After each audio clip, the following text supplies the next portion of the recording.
لبنان میں جنگ بندی میں 45 روزہ توسیع کے باوجود جنوبی لبنان کے مختلف حصوں میں اسرائیلی حملے جاری ہیں۔ صہیونی افواج نے جنوبی لبنان میں سول ڈیفنس مرکز پر بمباری کر دی، جس کے نتیجے میں 3 طبی کارکن شہید ہو گئے جبکہ چوتھا شدید زخمی ہے۔ 2 مارچ سے جاری حملوں میں شہادتیں 2951 ہو گئیں۔ عرب میڈیا کے مطابق 16 اپریل کو امریکی صدر کی اعلان کردہ جنگ بندی کے بعد ایک روز کے لیے اسرائیلی حملے نہ رکے، جبکہ گزشتہ روز امریکہ نے جنگ بندی میں مزید 45 روز کی توسیع کا اعلان کر دیا۔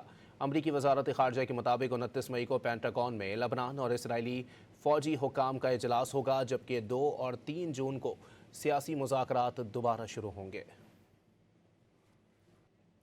لبنان میں جنگ بندی میں 45 روزہ توسیع کے باوجود جنوبی لبنان کے مختلف حصوں میں اسرائیلی حملے جاری ہیں۔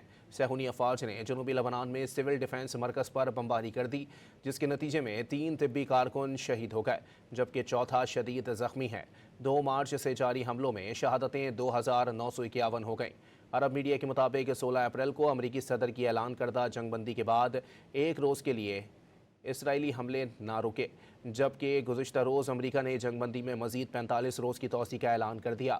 امریکی وزارت خارجہ کے مطابق 29 مئی کو پینٹاگون میں لبنان اور اسرائیلی فوجی حکام کا اجلاس ہوگا، جبکہ 2 اور 3 جون کو سیاسی مذاکرات دوبارہ شروع ہوں گے۔